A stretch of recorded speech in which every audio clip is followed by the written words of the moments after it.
جس میں اس نے 20,000 روپے 25,000 روپے رکھے ہیں، اور جب بھی نیت ہوتی ہے کہ میں صدقہ کروں تو ان کے پاس کوئی پیسے آئے، انہوں نے اس میں سے 5,000 جمع کرا دیے اس اکاؤنٹ میں۔ اب ہوتا یہ ہے کہ بعض دفعہ لوگوں کو اس پیسے کی ضرورت پڑ جاتی ہے دو طرح سے، ایک تو یہ کہ ان کو مثلا چینج چاہیے، کھلا چاہیے، جی ہاں، تو انہوں نے کہا بھائی اس کے اندر پیسے چھوٹے چھوٹے پڑے ہوئے ہیں، اب ہمارے پاس بڑا نوٹ ہے، ہم تبدیل کرا سکتے ہیں یا نہیں۔ اور بعض دفعہ لوگوں کو ضرورت پڑ جاتی ہے عارضی، جیسے مثال کے طور پہ ان کو کوئی چیز منگوانی ہے اپنے ملازم سے، ٹھیک اب ان کے پاس کھلے پیسے نہیں ہیں، ٹھیک تو انہوں نے یہ کیا کہ اس ڈبے میں سے، اس تھیلے میں سے پیسے نکال کے اس کو دے دیے کہ تم سامان لے آؤ۔ ٹھیک یا کسی صاحب کو اچانک کوئی ضرورت پڑ گئی اور ان کے پاس کسی اور اکاؤنٹ کا ایکسیس نہیں ہے، یا اس میں ابھی فی الوقت پیسے نہیں ہیں، اور یہ اکاؤنٹ جو انہوں نے الگ کر کے رکھا ہوا ہے اس میں کچھ پیسے پڑے، تو انہوں نے اس میں سے مثلا 10,000 روپے نکالے اس خیال سے کہ میں پھر اس کو کل پرسوں واپس ڈال دوں گا۔ تو سوال ہے کہ ایسا کرنا کیسا ہے؟ ٹھیک تو اس لیے یہ بات سمجھ لینی چاہیے اصولی طور پہ کہ جو پیسے آپ اپنے پاس الگ کر کے رکھتے ہیں صدقے کے لیے، زکوٰۃ کے لیے، وہ صدقہ اور زکوٰۃ اس وقت تک نہیں بنتی جب تک کہ آپ کسی کو دے نہ دیں۔ لہٰذا اگر آپ نے کچھ پیسے الگ کر کے رکھیں اور آپ کی نیت یہ ہے کہ مجھے صدقہ دینا ہے، ٹھیک لیکن ابھی تک آپ نے کسی کو دیا نہیں ہے، تو اس میں کوئی حرج نہیں ہے۔ آپ اس کو اگر کوئی وہاں سے آپ کو کچھ چینج لینا ہے، کھلا کرانے ہیں پیسے، تو وہ بھی لے سکتے ہیں وہاں سے، یا فرض کریں کہ عارضی طور پر آپ نے اس میں سے ایک آدھ گھنٹے کے لیے، ایک دو دن کے لیے کچھ پیسے نکالے اور دوبارہ ڈال دیے، تو ان دونوں چیزوں میں شرعاً کوئی حرج کی بات نہیں ہے۔ بسا اوقات لوگ سمجھتے ہیں کہ یہ صدقے کا پیسہ ہے، تو وہ صدقے کا پیسہ نہیں ہے، اس کو کہنا چاہیے کہ صدقے کی غرض سے الگ رکھا ہوا پیسہ ہے، پیسہ آپ ہی کا ہے، وہ ٹھیک ہے، جو استعمال کیا جا جو سکتا ہے استعمال کیا جا سکتا ہے واپس بعد میں ڈال واپس دیں، ڈال دیا۔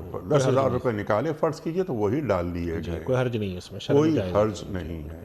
کلیئر ہو گئی بات۔ یہ ایک سینئر صحافی ہیں، اس کو کیا صحافیہ کہنا چاہیے، ایک خاتون، یہ مسرت اکرم صاحبہ کراچی کی۔ ان کا سوال یہ ہے کہ بلکہ پہلے انہوں نے بات یہ کہی ہے کہ ہمارے ہاں جنسی جرائم کی بنیادی وجہ مخلوط ماحول ہے، یہاں سے وہ آغاز کرتی ہیں۔ پھر وہ کہتی ہیں مفتی صاحب ہم نے اپنی ریاست میں ایسا ماحول ہی کیوں پیدا کیا ہے کہ جس میں مرد اور عورت کو ایک ساتھ پڑھنا، ایک ساتھ کام کرنا پڑے؟ کیا مخلوط تعلیم کی دین اجازت دیتا ہے؟ کیا مرد اور عورت کے دفاتر اور فیکٹریز میں ایک ساتھ کام کرنے کی اجازت ہے؟ دیکھیے انیس صاحب، یہ ایک بڑا جسے کہیں سنجیدہ اور بہت ہی حساس اور بہت معروف مسئلہ ہے جو دنیا کے تقریباً ہر معاشرے میں کھڑا ہو رہا ہے۔ جی ہاں، دو باتیں ہیں جس کو ہم کو الگ الگ بحث کرنی چاہیے۔ ٹھیک ایک یہ کہ کوئی سا بھی دین ہو، چاہے وہ ملت ابراہیمی میں اسلام ہو، یہودیت ہو، عیسائیت ہو، یا اس کے علاوہ جو دنیا میں اور ادیان مشہور ہیں، ان کی تعلیم مرد اور عورت کے اختلاط کے حوالے سے کیا ہے؟ ایک تو یہ ہے بات، اور دوسرا یہ ہے کہ جو ہمارے یہاں اس طرح کے جرائم جنسی بڑھ رہے ہیں اور بعض اس طرح کے وحشی سامنے آتے ہیں کہ جس کے بارے میں انسان سوچتا ہے کہ یہ انسان کی جو اللہ نے جبلی اور فطری تقاضے رکھے ہیں اس سے کوئی ماورا چیزیں کرتے ہیں یہ لوگ۔ تو یہ بات ہمیں ذہن میں رکھنی چاہیے کہ اللہ تعالیٰ نے، اللہ کے نبی صلی اللہ علیہ وسلم نے مرد اور عورت کے اختلاط کی حدود مقرر کی، اور یہ ہر دین دیتا ہے، اس میں کوئی دو رائے نہیں ہے۔ اگر کوئی سمجھتا ہے کہ ایسا نہیں ہے تو وہ غلط سمجھتا ہے۔ جب دنیا سے دوری پیدا ہوئی، خصوصاً دین سے دوری پیدا ہوئی، خصوصاً مغربی معاشروں میں، تو انہوں نے اپنے یہاں جس معاشرے کو تشکیل دیا اس میں نہ تو مرد اور عورت کے اختلاط پر کوئی توجہ دی گئی، نمبر ایک۔ نمبر دو، مرد اور عورت کے لباس کے حوالے سے بھی اللہ سبحانہ و تعالیٰ نے، وہ جیسے قرآن کریم میں واضح ہدایت دی گئی ہے، قل للمؤمنین یغضوا من ابصارہم ویحفظوا فروجہم، قل للمؤمنات یغضضن من ابصارہن، آنکھیں اپنی نیچی کریں، اپنی آنکھوں کو مرد بھی نیچے رکھیں، عورتیں بھی نیچے رکھیں، اور اس کے ساتھ ساتھ اپنی جو پوشیدہ چیزیں ان کو چھپا کے رکھیں۔ اور اسی طرح اور جگہوں پہ بھی حکم دیا گیا، نبی کریم صلی اللہ علیہ وسلم کی جو تعلیم ہے اس میں تو ایک تصور ہمارے دین نے حیا کا دیا، اور ایک تصور لباس کے لحاظ سے اچھے لباس پہننے کا جو ساتر لباس ہے اس کا دیا، ایک میل جول کے حوالے سے دیا۔ جب معاشرہ ان حدود اور قیود کی پابندی نہیں کرتا تو اس کے نتیجے میں یہ صرف ایسا نہیں ہے کہ ایسے معاشرے جہاں پردہ ہو وہاں پر ایسے جرائم نہ ہوتے ہوں، ایسے معاشروں میں بھی ہو سکتے ہیں، لیکن ان کا تناسب کم ہوگا بمقابلہ اس کے کہ ایسے معاشرے ہوں جہاں پر اختلاط میں، میل جول میں، اور پھر اس طرح کے حوالے سے جو ہمارے یہاں فلمیں بنتی ہیں، جو تصویر بنتی ہیں، جو لوگوں کو اب انٹرنیٹ کے ذریعے جو ایکسیس ہو گیا، اس کے نتیجے میں انسان کے اندر اللہ نے جو جبلی طور پر خواہشات رکھی ہیں ان کے اندر ایک اشتعال پیدا ہوتا ہے، ان کے اندر جو ہے وہ ایک طرح کا جسے کہتے ہیں کہ بھڑکاؤ پیدا ہوتا ہے۔ اب ظاہر سی بات ہے کہ جب اس شخص کے اندر یہ چیز پیدا ہوگی تو اس کا کنٹرول، یہ کہہ دینا کہ یہ کرنا جرم ہے اور تمہیں سزا دی جائے گی، ایک وقت انسان کے اوپر ایسا آتا ہے، چنانچہ ہمارے یہاں مشائخ نے، صوفیہ کرام یہ بات لکھتے ہیں کہ جب انسان کے اوپر بعض اوقات ایسے آتے ہیں کہ اس کی جبلی تقاضے اس پر اس قدر غالب ہوتے ہیں کہ وہ اپنے اندر ظاہر میں انسان اور حقیقت میں حیوان بن چکا ہوتا ہے۔ ایسے واقعات ہمارے سامنے موجود ہیں کہ جب انسان پر شدید بھوک آئی تو انہوں نے انسانی لاشوں کو کھایا، جو کہ ہم عام زندگی میں تصور بھی سے مابر آئے۔ وجہ کیا ہوتی ہے کہ جب انسان کے پر وہ خاص کیفیت غالب ہوئی جو اس کا ایک جبلی تقاضا ہے اور وہ نہیں پورا ہو رہا، تو پھر وہ ایک آہستہ آہستہ آہستہ آہستہ ایک ایسی حد کو پہنچتا ہے کہ جس حد کے اندر پھر وہ اس چیز کی کوئی تمیز نہیں رکھ پاتا کہ وہ انسان ہے یا حیوان ہے۔ تو اسی لیے ہمارے یہاں دین نے یہ تلقین کی کہ انسان کو تعلیم بھی دی جائے گی، اخلاق بھی سکھائے جائیں گے، اور اس کو یہ بات قانون کے ذریعے بھی ڈرایا جائے گا، اور ساتھ ساتھ ایک ماحول بھی فراہم کیا جائے گا۔ اگر ہم اس کو وہ ماحول فراہم نہ کریں اور قانون سے ڈرائیں، اور اگر ہم ماحول فراہم نہ کریں اور صرف تعلیم دیتے رہیں، تو اس کے نتیجے میں انسان کی طبیعت کبھی بھی ایسی نہیں ہو سکتی۔ اور یہ ایک ایسی بات نہیں ہے کہ جو کوئی محض دعویٰ ہو۔ آج جتنی بھی ہمارے یہاں سائیکالوجسٹ ہیں، جتنے بھی ماہر نفسیات ہیں، بچوں کی تربیت کے حوالے سے جو باتیں کہی جاتی ہیں، اس کے اندر یہ بات سامنے آتی ہے، متعدد تجربوں سے یہ بات سامنے آئی ہے کہ جب ماحول انسان کو خراب ملتا ہے تو اس کی طبیعت پر اثر پڑتا ہے، چاہے وہ بچہ کتنی تربیت یافتہ کیوں نہ ہو، انسان کتنی تربیت یافتہ کیوں نہ ہو۔ اس وجہ سے ان کا جو سوال ہے وہ اس لحاظ سے بالکل صحیح ہے کہ ایک اسلامی معاشرہ جب تشکیل پائے گا تو اس کے اندر مرد اور عورت کے اختلاط کے کیا حدود اور آداب ہوں گے۔ بسا اوقات لوگ ان دو باتوں کو گڑبڑ کر دیتے ہیں کہ کیا خواتین کو کام کرنے کی اجازت ہے یا نہیں ہے، کیا خواتین باہر جا سکتی ہیں یا نہیں جا سکتی، اور دوسرا یہ ہے کہ کیا خواتین اور مردوں کے کام کی نوعیت یہی ہوگی کہ ان کا آپس میں اختلاط ضروری ہو۔ تو یہ دونوں باتیں الگ الگ ہیں۔ اس بات پر تو گفتگو ہے کہ خواتین جا سکتی ہیں، اور خصوصاً ہمارے بہت سارے شعبے ایسے ہیں کہ جہاں خواتین کے جائے بغیر کام بھی نہیں بن سکتا۔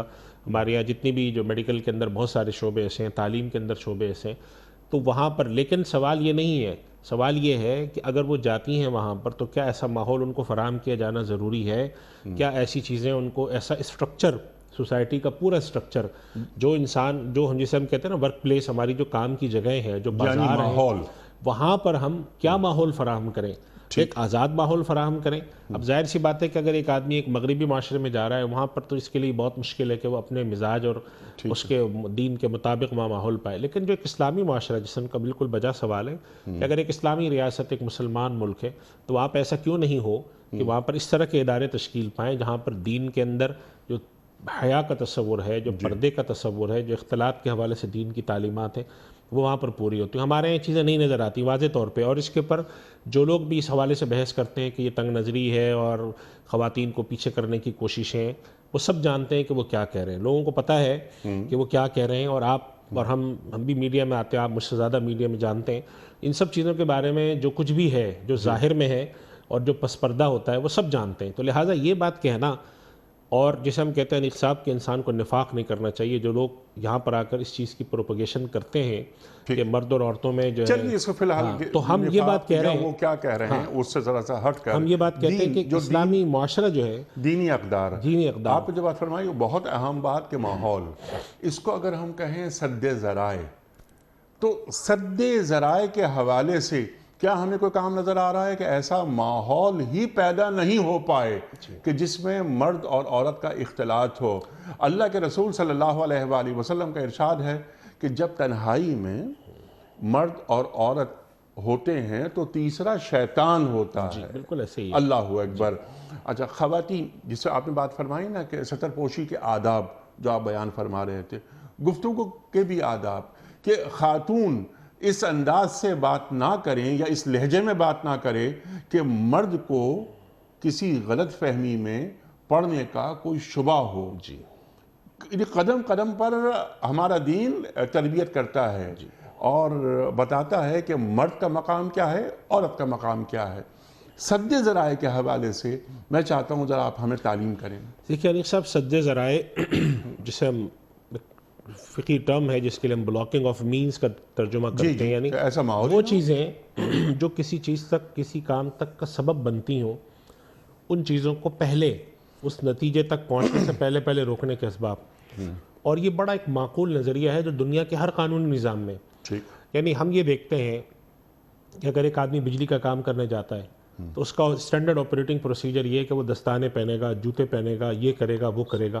سوال ہی پیدا ہوتا ہے کہ کیا ہر وہ آدمی جو بجلی کا کام کرے اس کو جھٹکا لگ سکتا ہے؟ تو اس کا جواب ہے کہ نہیں، ٹھیک، ایک امکان ہے کہ اس کو جھٹکا لگے، لیکن آپ اس آدمی کے لیے جو کہ ورکر ہے، وہ آدمی جو کہ مزدوری کرنے جا رہا ہے، وہ آدمی جو کہ بجلی کا کام کرے گا، کوئی خطرے کا کام کرے گا، اس کے لیے آپ اتنے پریکاشنری میجرز لیتے ہیں، اتنی احتیاطی تدابیر اختیار کرتے ہیں۔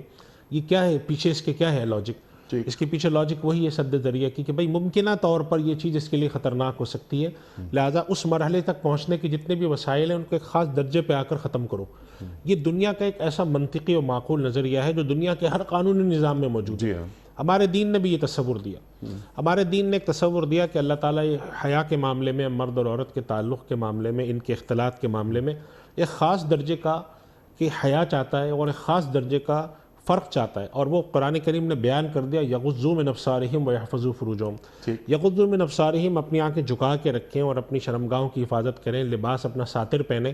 جب آپ ان چیزوں کو نظر رکھتے ہیں تو اس کے نظر رکھنے کے نتیجے میں پہلی بات خود بخود سامنے آتی ہے کہ ہم ایسے مواقع نہ فراہم کریں کہ اختلاط پیدا ہو اور پھر وہ اختلاط بڑھتے بڑھتے بڑھتے گناہ تک جا کر تبدیل ہو۔ ٹھیک، اس ماحول کے لیے علماء کرام نے، فقہاء کرام نے اللہ اور اس کے رسول صلی اللہ علیہ وسلم کے احادیث پر اور اسلام کی تعلیم پہ نظر رکھ کے اصول اور آداب مقرر کیے، جس کو ہم پریونٹیو میجرز کہہ سکتے ہیں، احتیاطی تدابیر کہہ سکتے ہیں۔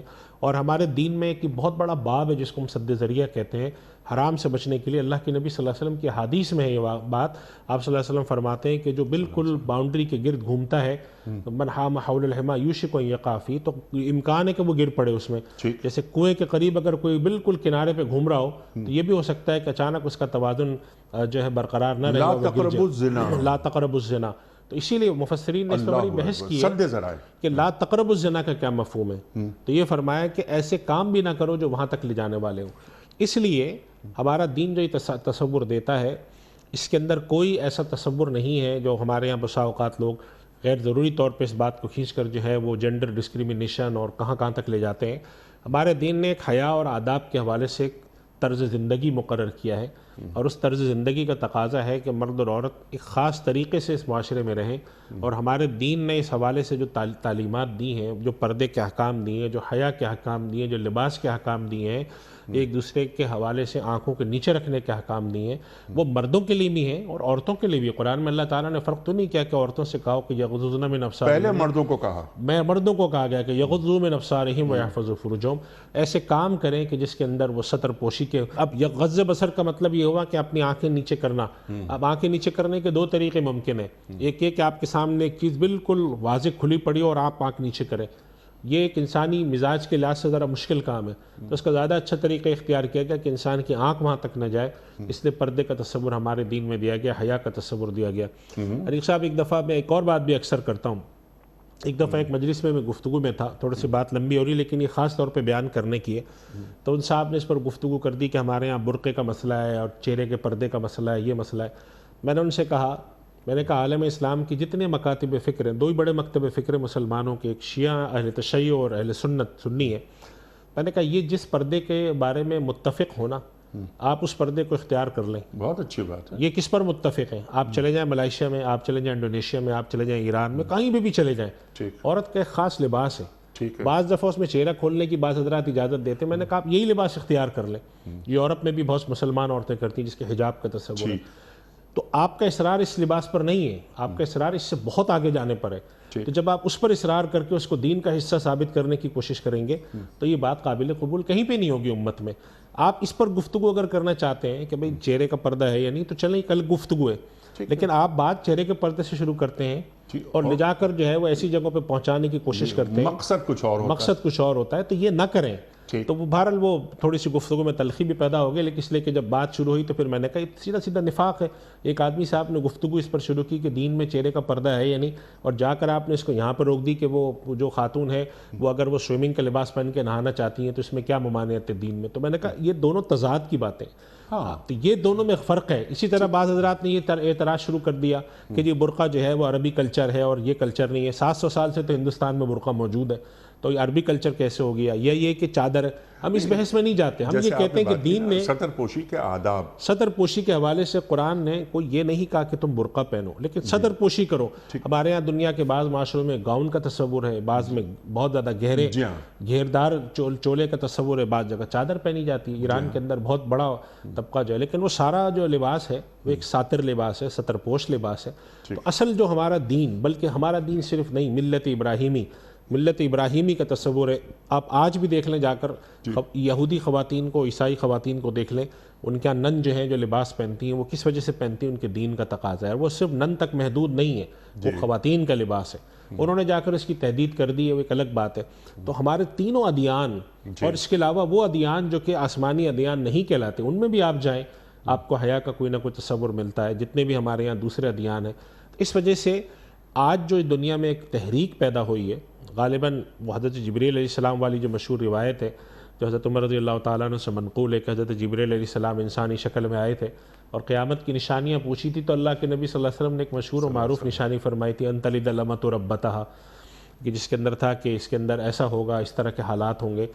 تو اس کے اندر ایک جو اس کی تعبیر ہے وہ یہی ہے کہ اس طرح کا ہوگا. اور اللہ کے نبی صلی اللہ علیہ وسلم نے یہی بات فرمائی تھی امت کے لیے بھی کہ ما ترکت بعدی فتنۃ اضر علی الرجال من النساء، کہ لوگوں کو آنے والے وقتوں میں اس طرح کے فتنوں میں جو ڈالا جائے گا. تو اللہ تعالیٰ نے یہ باقاعدہ رکھا، زنا کے بارے میں تفصیل بتائی گئی، پردے کے بارے میں احکام اتارے گئے، اللہ کے نبی صلی اللہ علیہ وسلم کے لیے کی احادیث میں ہے وہ احکام بیان ہوئے. ازواج مطہرات کو حکم دیا جا رہا ہے، باوجود اس کے کہ اللہ تعالیٰ نے قرآن کریم میں ان کو ماں قرار دیا. یعنی کہ مفسرین نے لکھا ہے کہ کسی آدمی کو اس کی ماں کا ماں ہونا صرف معاشرے سے پتہ چلتا ہے، بچہ جب بڑا ہوتا ہے کہ یہ تمہاری ماں ہے، لیکن مسلمانوں کو ازواج مطہرات کا ماں ہونا اللہ نے قرآن میں نص سے بیان فرمایا. تو کتنی بڑی بات ہے. اور یہ تک بیان فرما دیا کہ ان کے ساتھ جو ہے ان کے ساتھ نکاح نہیں ہو سکتا. دونوں باتیں بیان فرما دی، اس کے باوجود حکم کیا دیا؟ پردے کا حکم دیا. اس لیے امت کو تعلیم تھی کہ اس طرح کا مقدس درجہ، اتنا مرتبے والا درجہ ہونے کے باوجود جب اللہ تعالیٰ پردے کا حکم دے رہے ہیں اور آپ فرما رہے ہیں کہ ان کے پردے کی آڑ میں بات کیا کرو، ان سے سوال جب پوچھو، فَاسْأَلُوهُنَّ مِنْ وَرَاءِ حِجَاب، اور ساتھ ساتھ یہ فرمایا فَلَا تَخْضَعْنَ بِالْقَوْلِ، جس کی طرف آپ نے اشارہ کیا کہ نرم انداز میں بات نہ کرو بلکہ اس انداز میں بات کرو، لوچ والی آواز میں بات نہ کرو.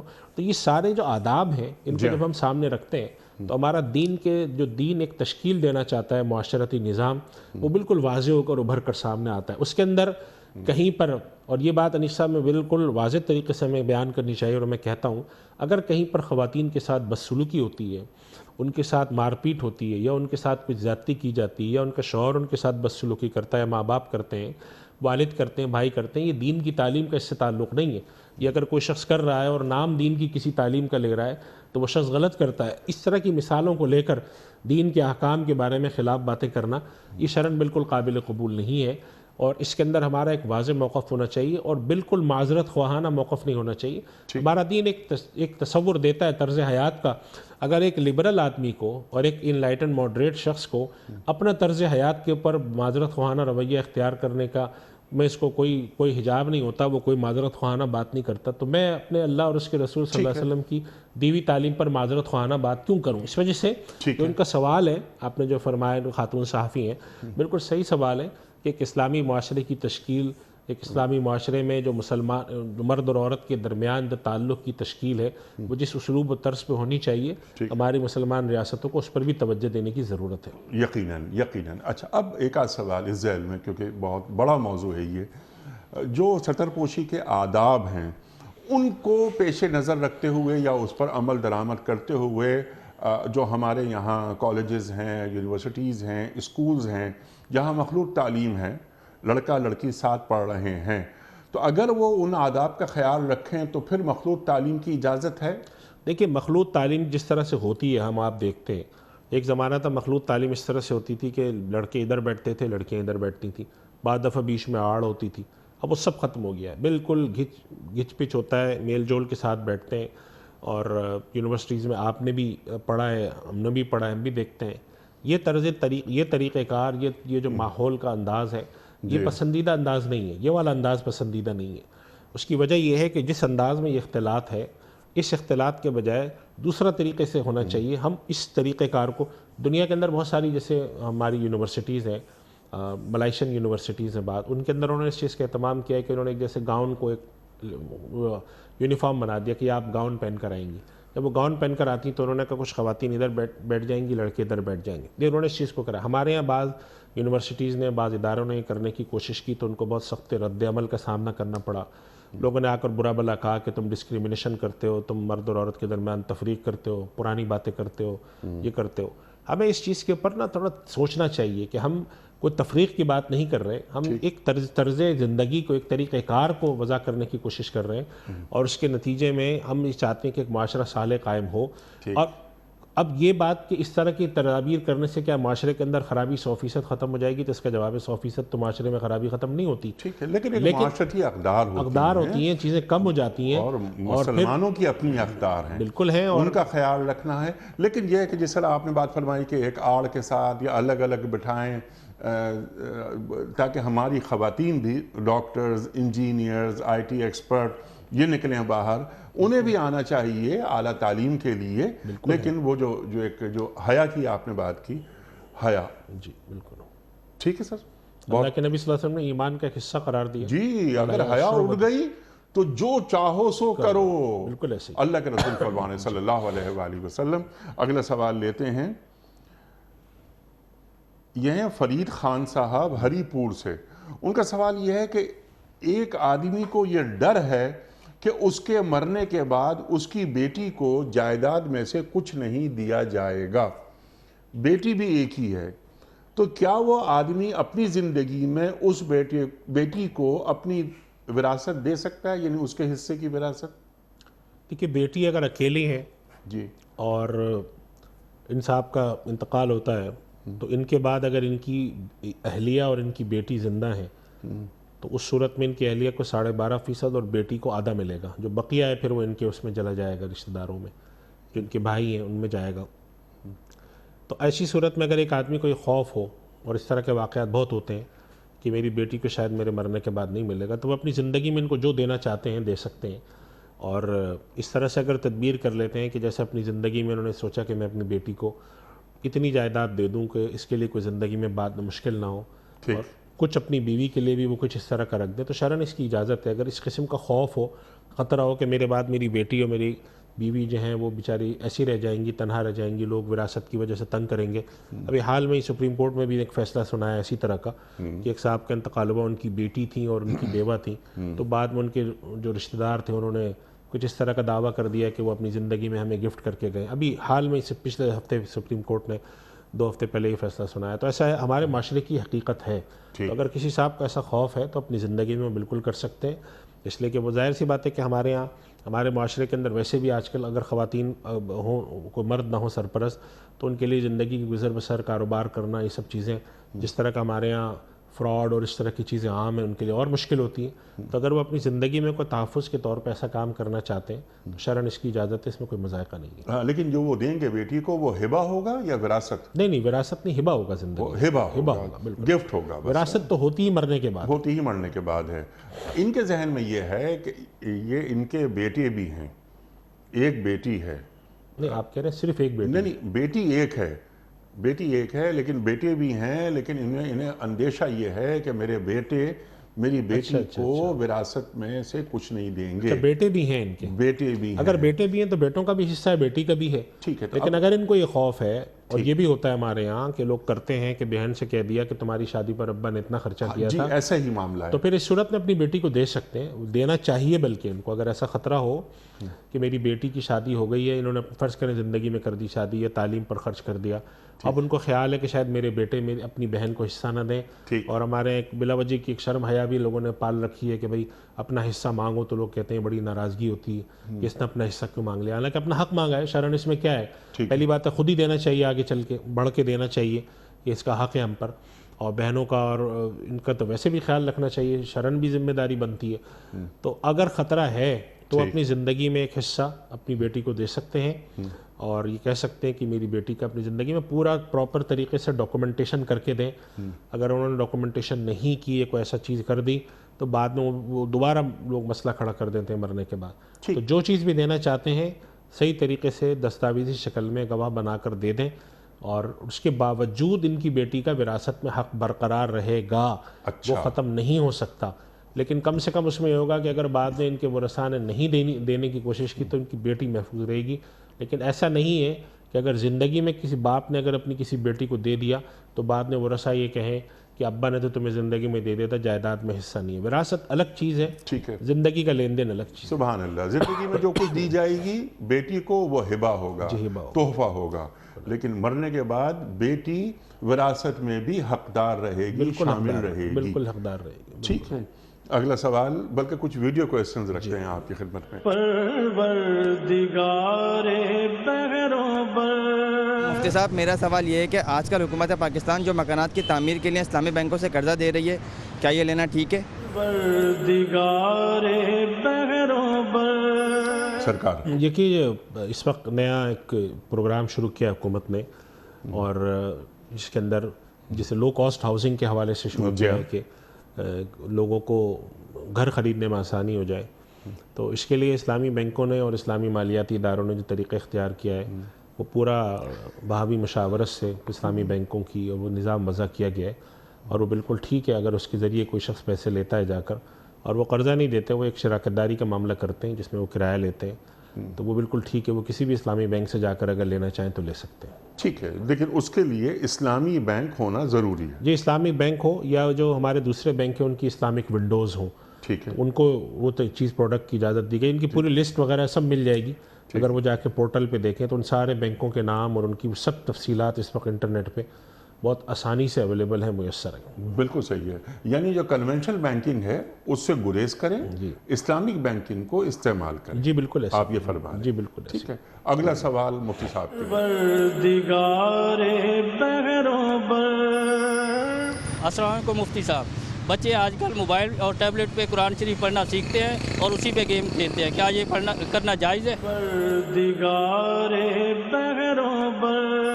یہ سوال جو ہے بعض دفعہ لوگوں کو خیال ہوتا ہے کہ ایک ہی ٹیبلٹ اور موبائل ہے، اس میں کارٹون بھی بچے دیکھ رہے ہیں اور قرآن شریف بھی دیکھ رہے ہیں، تو اس میں کوئی حرج تو نہیں ہے. تو اس کا جواب ہے اس میں کوئی حرج نہیں ہے، کہ جس وقت قرآن شریف آ رہا ہوتا ہے تو وہ اسکرین پر وہی آ رہا ہوتا ہے. جب وہ ہٹ جاتا ہے تو پھر کوئی اور چیز آتی ہے. تو اس میں کوئی حرج نہیں ہے، بالکل کر سکتے ہیں. اس میں کوئی حرج نہیں، کر سکتے ہیں. اگلا سوال مفتی صاحب کے لیے.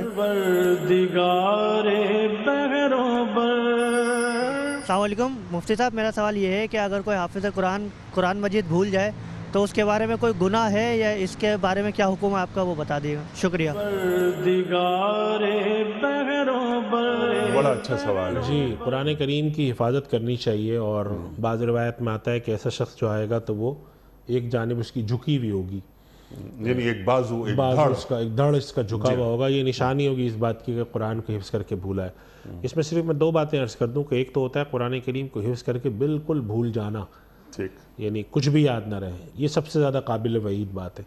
ایک یہ کہ ظاہر سی بات ہے کہ انسان کی عمر کے لحاظ سے، اس کی مشاغل کے لحاظ سے کچھ چھوٹا موٹا انسان بھول جاتا ہے، تو اس کا طریقہ کار یہ ہے کہ پھر وہ ریوائز کرتا رہے، سائل میں ریوائز کرے، خصوصاً رمضان کے مہینے میں کر لے. تو کوشش یہ کرنی چاہیے کہ قرآن کریم جتنا یاد ہے اس کو نہ بھولیں، بار بار ریوائز کریں. اور اگر اس دوران چھوٹی موٹی جگہ پہ بھول چوک ہو جاتی جو کہ ایک فطری طبی تقاضا ہے، تو اس کے بارے میں حضرات علماء مفسرین لکھتے ہیں کہ وہ شخص اس میں شامل نہیں ہے. جو وعید ہے، جو شخص محنت بھی کرتا رہے، یاد بھی کرتا رہے، پھر بھی تھوڑا بہت بھول جاتا ہے، وہ اس میں شامل نہیں. ایک آدمی بالکل لا تعلق ہے، غافل ہے، پڑھتا نہیں ہو، بہت اچھا یاد کر کے بالکل سب کچھ بھول گیا، پھر وہ شخص اس کی وعید میں آتا ہے. اس لیے اس چیز کا تھوڑا سا وہ رکھنا چاہیے. اور یہ میں اس لیے بیان کر رہا ہوں کہ بعض دفعہ بعض حفاظ کرام نے سوالات پوچھے، حافظ تھے، اب 40-45 سال عمر ہو گئی، تو انہوں نے کہا ہمیں صحیح سے یاد نہیں رہتا، ہمیں بڑا ڈر لگا رہتا ہے. تو پھر میں نے ان سے عرض کیا تھا کہ ہمارے ہم حضرات نے اس کی تفصیل میں یہ بات لکھی ہے. ایک شخص ہے حفظ کیا، قرآن یاد تھا، آہستہ آہستہ وہ عمر کے تقاضے کی وجہ سے، مشاغل کی وجہ سے اس کے اندر وہ بات نہیں رہی، کمزوری آ گئی ہے، تو وہ کوشش کرتا رہے، اس کو دہراتا رہے، پڑھتا رہے. اس کے باوجود اگر چھوٹی موٹی بھول چوک ہے تو اللہ تعالیٰ معاف کرنے والا. کلیئر ہو گئی یہ بات. ایسا نہیں کہ بالکل ہی قرآن کریم سے دوری اختیار کر لی جائے، وہ نہ حفظ قرآن کے بعد. اللہ اکبر. اچھا، یہاں ایک سوال اور ذہن میں آیا. حافظ قرآن، والدین، نسلیں، اجداد، کیا کیا خوشخبریاں ہیں وہ بھی بیان فرما دیجیے. دیکھیے، حافظ قرآن کے لیے تو ایک روایت میں آتا ہے کہ اس کے ماں باپ کو ایک ایسا تاج پہنایا جائے گا جس کی روشنی سورج اور اس چاند سے زیادہ ہوگی. پھر وہ اپنے خاندان کے لوگوں کے لیے شفاعت کرے گا کہ جن لوگوں 70 ایسے لوگ ہوں یا 10 لوگ جن کے اوپر جہنم واجب ہو چکی ہو، ان کی شفاعت کرے گا. اللہ پھر اس کے علاوہ ایک اور بات ہے کہ اللہ سبحانہ و تعالیٰ نے قرآن کریم حفاظ کرام کے بارے میں یہ بات کہی جاتی ہے، ہمارے یہاں جو علماء نے لکھا ہے یہ کہ اللہ تعالیٰ نے قرآن کریم کی جو حفاظت کا وعدہ فرمایا ہے کہ اللہ نے اپنے نبی صلی اللہ علیہ وسلم پہ جو وحی اتاری ہے اس کی حفاظت کرے گا، تو اس کی حفاظت کے اللہ تعالیٰ نے جو ظاہری سبب ہیں وہ دو رکھے ہیں۔ ایک سبب ہے کہ کتابوں کی شکل میں محفوظ ہو، جیسے چھپا ہوا قرآن ہے، اور دوسری شکل ہے کہ وہ سینوں میں محفوظ ہو۔ اللہ تو جن لوگوں کو اللہ تعالیٰ اس خدمت کے لیے چنتے ہیں، یا یہ منصب عطا فرماتے ہیں، یہ منزلت عطا فرماتے ہیں، یہ مرتبہ عطا فرماتے ہیں، وہ در حقیقت اللہ کے اس تکوینی حکم اور اللہ کے نبی صلی اللہ علیہ وسلم کے اوپر نازل کی گئی اللہ کی کتاب کی حفاظت کے لیے جو اللہ نے ایسے لوگ پیدا کیے ہیں جو قیامت تک کی چین برقرار رہے گی، اس کا پارٹ بنتا ہے وہ۔ سبحان یہ بہت بڑا مرتبہ ہے، بہت بڑی قدر و منزلت ہے کہ اللہ تعالیٰ نے جو اپنے نبی پر جو کتاب اتاری، اور جس کے لیے اور کتابوں کے مقابلے میں اس کتاب کے لیے یہ ارشاد فرمایا کہ ہم ہی اس کی حفاظت کرنے والے ہیں۔ تو اگر اللہ تعالیٰ نے جس کام کو اپنی طرف منسوب کیا، اس کام کی ظاہری شکل میں آپ شامل ہو، ٹھیک ہے، کتنی قدر و منزلت کی بات ہے کہ آپ نے اس میں شامل فرمایا ہو۔ کہ اور کتابوں کے مقابلے میں میری عرض آپ کی خدمت میں یہ ہے کہ اس کتاب کے علاوہ دنیا کی کوئی ایک کتاب جس کے تعلق سے اللہ تعالیٰ نے حفاظت کا وعدہ کیا ہو کوئی نہیں ہے، کوئی کتاب نہیں، ماں سوائے قرآن کریم، ماں سوائے قرآن کریم، اللہ اکبر، اور جس میں آسمانی کتب بھی شامل ہیں، سب شامل ہے اس میں۔ اسی وجہ سے ہمارے حضرات نے یہ بات رکھی ہے کہ آخر کیا وجہ ہے کہ حافظ کے ماں باپ کو اتنا اجر ملے گا، اور کیا وجہ ہے کہ اللہ تعالیٰ اس کی شفاعت قبول فرمائیں گے؟ تو اس کی وجہ یہ کہ جو ظاہری سبب میں اللہ تعالیٰ نے دو بڑے سبب رکھے ہیں کہ کتاب صفحات کے اندر لکھا ہوا محفوظ ہو قرآن، اور سینوں میں محفوظ ہو۔ تو جو سینوں میں محفوظ کرنے کے لیے جو رجال کار اللہ نے رکھے ہیں، جن کو ہم یہ کہہ سکتے ہیں کہ وہ رجال اللہ ہیں، اللہ کے خاص لوگ ہیں، اس ٹیم میں یہ شخص شامل ہو رہا ہے۔ سبحان اللہ۔ اللہ کے نبی صلی اللہ علیہ وسلم کے زمانے سے وہ لوگ چلے آ رہے ہیں، جو روایت میں آتا ہے کہ بعض جو غزوات ہوئے جس کے اندر 700 حفاظ کی یا 70 حفاظ کی شہادت ہوئی، تو اس کا مطلب ہے اللہ کے نبی صلی اللہ علیہ وسلم کے زمانے سے ایسے صحابہ کرام۔ اب جب ہم اس تسلسل میں جڑتے ہیں اور اس نسل در نسل 1500 سال سے جو لوگ چلے آ رہے ہیں اس سلسلے میں شامل ہوتے ہیں، تو یہ بڑی مبارک، بڑی قدر و منزلت کی بات ہے کہ اللہ تعالیٰ نے اس چیز کے لیے چن لیا کہ بھائی جو لوگ ہمارے کلام کی حفاظت کریں گے تو چلو اس کی جو ایک فوج اللہ نے مقرر کی ہے ان میں یہ بھی شامل ہے۔ اس وجہ سے یہ قدر و منزلت کی بات ہے، اور اس کو بڑا مرتبہ اور شرف سمجھنا چاہیے۔ اور اللہ کا شکر ہے اس وقت روئے زمین پر سب سے زیادہ حافظ بر صغیر سے پیدا ہوتے ہیں۔ یہ آپ کو سن کے حیرانی ہوگی، بلکہ اس کی اسٹیٹسٹکس بھی موجود ہیں کہ پاکستان، ہندوستان، بنگلہ دیش کے اندر جو مسلمان آباد ہیں، تو روئے زمین پر سب سے زیادہ حافظ اس وقت اس خطے سے پیدا ہوتے ہیں۔ تو اس کا مطلب ہے کہ اللہ تعالیٰ نے جو فوج مقرر کی ہے، اور آج بھی یہ ایسے حفاظ کرام موجود ہیں کہ قرآن کریم کو کسی بھی صورت میں یہ نہیں کہا جا سکتا کہ قرآن موجود نہیں ہے۔ اگر کسی جگہ پر فرض کریں کہ قرآن کریم لکھی ہوئی شکل میں نہ ہو تو ایسے حفاظ موجود ہیں آج کے، وہ اس کو بیٹھ کر اپنی یادداشت سے لکھ دیں۔ یہ بہت بڑا اللہ تعالیٰ کی طرف سے ایک بڑا مرتبہ ہے اور قدر و منزلت ہے، اور اللہ کے نبی صلی اللہ علیہ وسلم کے معجزے کے جو ایک تسلسلی شکل ہے وہ اس شکل میں موجود ہے۔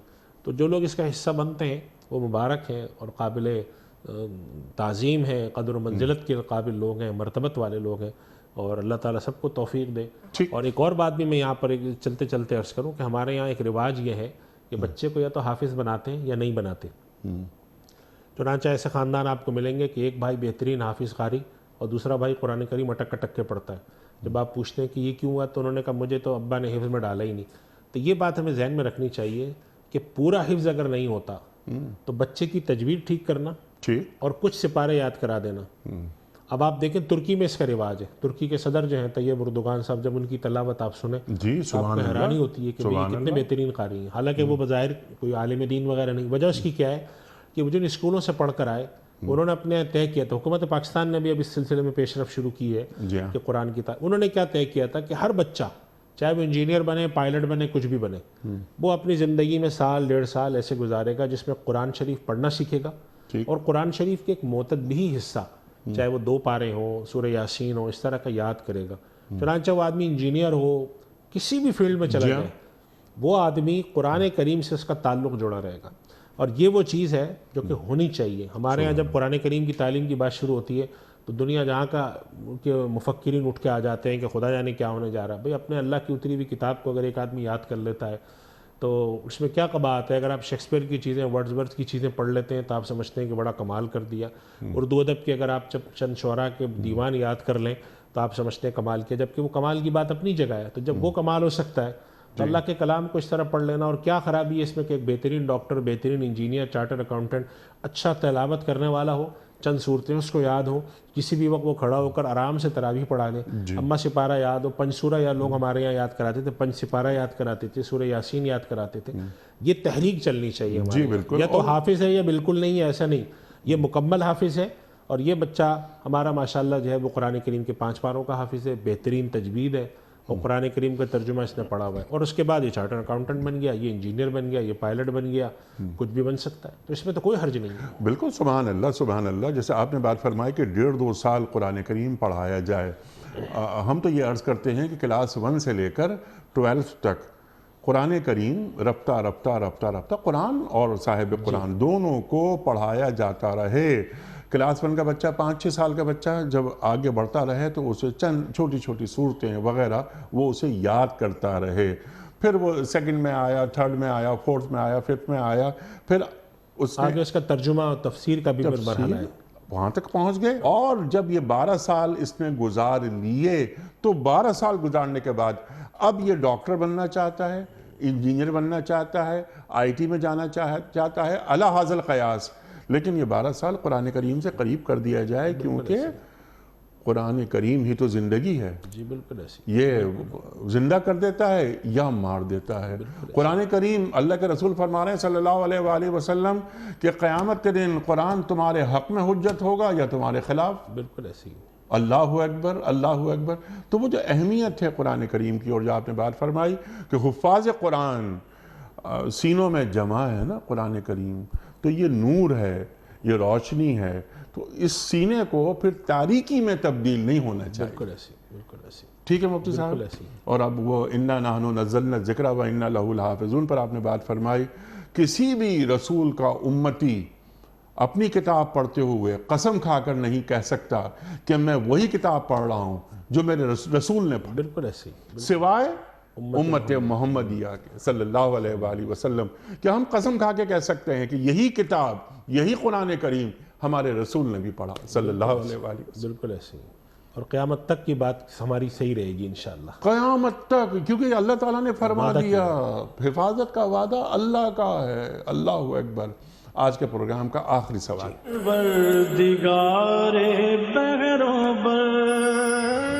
السلام علیکم مفتی صاحب. ہم یہ سوال کرنا چاہتے ہیں کہ آئے روز جو خودکشیاں ہو رہی ہیں، آئے روز بچے ماں بیٹی خودکشیاں کر رہی ہیں مہنگائی کی وجہ سے، ان کے لیے کیا حکم ہے، ان کو کیا کرنا چاہیے؟ مفتی صاحب یہ بہت بڑا سوال ہے، وقت ہمارے پاس کم ہے. اصل میں کیوں بڑھ رہا ہے یہ ریشو؟ اچانک ہمارے ملک میں روزانہ ہم دیکھ رہے ہیں، اخبارات میں پڑھ رہے ہیں. یہ تو کیا اللہ سے تعلق کی کوئی کمی ہو گئی ہے، یا یعنی اس کی وجہ کیا ہے؟ علیق صاحب اس میں 2 باتیں ہیں. ایک تو یہ ہے کہ ظاہر سی بات ہے کہ انسان کو خودکشی نہیں کرنی چاہیے. حرام ہے، اللہ کے نبی صلی اللہ علیہ وسلم نے منع فرمایا ہے. تو یہ بات تو بالکل اپنی جگہ درست ہے، اللہ سے تعلق رکھنا چاہیے، مایوس نہیں ہونا چاہیے. لیکن میں سمجھتا ہوں اس کا دوسرا پہلو، جو دوسری بات ہے، وہ زیادہ اہم ہے کہ انسان کو جب آپ ایک ایسے مرحلے تک پہنچا دیتے ہیں، اس کے ساتھ ایسے حالات پیدا کیے جاتے ہیں، اس کا کھانے پینے کو ترس جاتا ہے، فاقے میں چلا جاتا ہے، جی اس کی زندگی بسر کرنا مشکل ہو جاتی ہے، تو پھر وہ آخری چیز یہی سوچتا ہے. نہیں سوچنا چاہیے، لیکن جب وہ جبر میں آ جاتا ہے، ایسا معاشرہ قائم کرنا لوگوں کو. اب دیکھیں کہ ایک آدمی، غریب آدمی جس کی تنخواہ مشکل سے 25,000 ہے، اس کے گھر اچانک 45,000 روپے کا بجلی کا بل آئے گا اور اس طرح کی کوئی چیز اس کی آ جائے گی، تو وہ کیا کرے گا؟ یہ بات کہ لوگ فاقے سے مریں، غریب لوگوں کی زندگی بسر کرنا مشکل ہو اور کچھ لوگ جو ہیں وہ عیش کریں، یہ ہمارے لیے بہت زیادہ خطرناک صورت یعنی ہے. ریاست کی ذمہ داری، ریاست کی بھی ہے، اور ریاست کے ساتھ ساتھ ہمارے وہ لوگ جو کہ ریاست کا حصہ نہیں ہیں لیکن معاشرے میں خوشحال طبقات ہیں، ان کو بھی چاہے. اللہ کا شکر ہے کہ ہمارے یہاں بہت ساری NGOز اور بہت ساری ایسی چیزیں جو چل رہی ہیں، لیکن اس بڑے پیمانے پہ کرنے کی ضرورت ہے. اگر ایک آدمی نے خودکشی بہت ہی خراب حالات میں کی ہے تو ہمیں یہ تو ٹھیک ہے کہ اس کو بتانا چاہیے اس نے غلط کیا، لیکن سارا الزام اس کی گردن پہ ڈال کر یہ سمجھنا کہ اس نے جہنمی حرکت کی ہے، اور یہ نہ سوچنا کہ آخر وہ کن حالات میں کیے اس نے، کس قسم کے جبر اس پر تھے. اور ہر انسان کی طبیعت اللہ نے ایسی نہیں بنائی، بعض لوگ جبر برداشت کر سکتے ہیں، بعض میں ہمت زیادہ ہوتی ہے، بعض میں کم ہوتی ہے. تو ایسے حالات پیدا کرنے سے ہمیں بچنا چاہیے. قیامت کے دن اللہ کے نبی صلی اللہ علیہ وسلم کی جو حدیث ہے وہ واضح طور پہ ہمیں بتاتی ہے کہ کلکم مسئول عن رعیتہ، کہ قیامت کے دن تمہارے زیر نگرانی جو لوگ ہیں ان کے بارے میں پوچھا جائے گا. اللہ اور خاص طور پہ جو حکمراں ہیں، خاص طور پہ وہ لوگ جو کہ اہل اقتدار ہیں، ان سے پوچھا جائے گا. اور اس دنیا میں اللہ جتنی ڈھیل دیتا ہے، جتنا اقتدار دیتا ہے وہ دیتا ہے. حتیٰ کہ اللہ تعالیٰ نے قرآن کریم میں فرما دیا ہے کہ بعض دفعہ انبیاء تک پر یہ کیفیت آ جاتی ہے. حتیٰ اذا استیأس الرسل وظنوا انہم قد کذبوا، یعنی لفظ استعمال اللہ تعالیٰ نے فرمایا، مفسرین نے لکھا اس سے مراد وہ کیفیت نہیں تھی، لیکن یہ تھا کہ حتیٰ کہ رسول بھی نا امید ہو چلے کہ یا اللہ یہ ہوگا کیا. 800 سال انبیاء کرام کو جھٹلایا گیا، لیکن جب اللہ کی پکڑ آتی ہے تو اگر کہیں پر اللہ نے ڈھیل دی ہوئی ہے، اللہ نے اقتدار دیا، طاقت دی، اور آپ ایسے وسائل اختیار کر رہے ہیں، چینی مہنگی ہو رہی ہے، آٹا مہنگا ہو رہا ہے، یہ مہنگا ہو رہا ہے، وہ مہنگا ہو رہا ہے، اور قانونی طور پر آپ مختلف قانونی چیزوں کا سہارا لے کر اپنے آپ کو کلیئر رکھتے ہیں، سوچنا چاہیے کہ ایک دن ایسی جگہ بھی جواب دینا ہے. تو ان چیزوں کا خیال رکھیں، جہاں تک ممکن ہو لوگوں کے لیے سہولتیں، وسائل پیدا کریں. یہ ذمہ داری حکمران کی ہے، اور وہ ہمارے معاشرے کے جو اہل ثروت ہیں ان کی بھی ذمہ داری ہے یہ کہ پڑوسی کا خیال رکھیں. پڑوسی کو یعنی یہاں تک پہنچ جائے پڑوسی، کیسے ممکن ہے یہ مسلمانوں کی بستیاں. حدیث میں تو آتا ہے، حدیث شریف میں آتا ہے کہ وہ مومن نہیں ہے کہ جو خود پیٹ بھرے اور اس کا پڑوسی بھوکا ہو.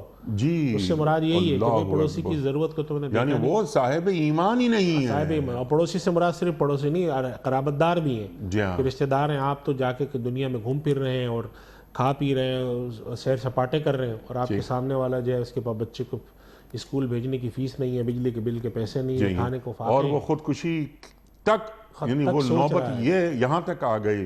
تو یہ بھی ایک جو آپ نے نصیحت فرما دی، بڑی اہم نصیحت، کہ خودکشی حرام ہے. یہ جان اللہ تعالیٰ کی امانت ہے، کبھی یہ خودکشی تک انسان کو نہیں پہنچنا چاہیے، اور اللہ کی رحمت سے مایوس نہیں ہونا چاہیے، اور اپنے طور پر جتنی بھی کوشش ہو سکتی ہے وہ کرتا رہے. بالکل ایسی. میں آپ کا بڑا شکر گزار مفتی صاحب، بڑا ممنون آپ تشریف لائے. خواتین و حضرات، وقت یہاں مکمل ہوا ہمارے آج کے پروگرام کا.